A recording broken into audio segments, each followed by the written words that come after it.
కోడిగుడ్డు కూర ఇలా చేసుకుంటే రైస్లోకి చపాతీలకి టేస్ట్ అదిరిపోతుంది. చాలా సింపుల్గా అయిపోతుంది. ఫస్ట్ అయితే మిక్సీ జార్లో 2 ఉల్లిగడ్డలు కట్ చేసి వేసుకుంటున్నాను, మీడియం సైజు.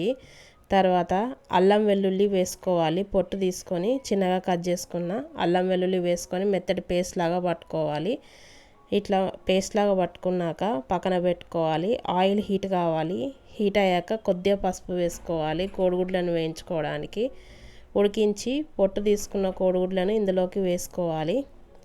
వేసుకొని పైన లేయర్ క్రిస్పీగా అయ్యేదాకా వేయించుకోవాలి, రంగు మారాలి. కొంచెం కోడిగుడ్లను వేయించేటప్పుడు కొన్ని కోడిగుడ్లు చిట్టుతాయి కాబట్టి జాగ్రత్తగా వేసుకోవాలి, పైకి పేలుతాయి. వేయించుకొని కొంచెం ఇట్లా రంగు మారంగానే తీసేసుకోవాలి నూనెలో నుండి. ఇదే నూనెలో జీలకర్ర వేసుకోవాలి.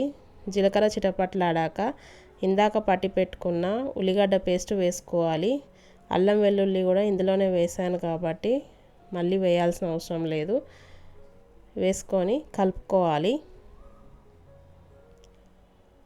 ఉల్లిగడ్డ పేస్ట్ మూత పెట్టుకొని ఒక 6 నిమిషాలు 5 నుండి 6 నిమిషాలు ఉడకనివ్వాలి. మంట చిన్నగా పెట్టుకొని ఇట్లా ఉడికినాక కలుపుకోవాలి ఒకసారి అడుగు పట్టకుండా. తర్వాత పసుపు వేసుకోవాలి. కొద్దిగా పసుపు స్టార్టింగ్ వేసాను కాబట్టి ఇప్పుడు కొద్దిగా వేసుకుంటున్నాను.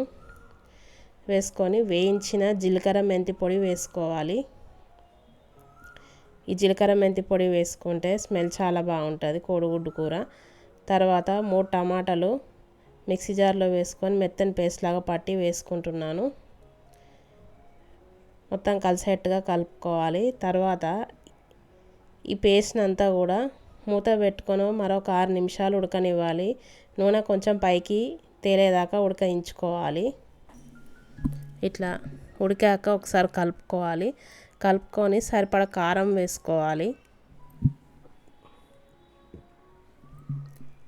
సరిపడా కారం వేసుకున్నాక తగినంత ఉప్పు వేసుకోవాలి. కొంచెం గరం మసాలా, ఇంట్లో పట్టుకున్న మసాలా పొడి వేసుకుంటున్నాను. వేయించిన ధనియాల పొడి వేసుకోవాలి. వేసుకొని కలుపుకోవాలి. అంతా కలుపుకున్నాక మరొక 5 నిమిషాలు మీడియం మంట పైన ఉడికించుకోవాలి ఈ గ్రేవీని. ఉప్పు కారాలు వేసాక ఇట్లా ఉడికినాక ఇందాక ఉడికించుకున్న కోడిగుడ్లను వేయించుకున్నాం కదా, అది ఈ గ్రేవీలో వేసుకోవాలి. వేసుకొని ఒకసారి కలుపుకోవాలి కోడిగుడ్లకు అంతా గ్రేవీ పట్టేటట్టుగా.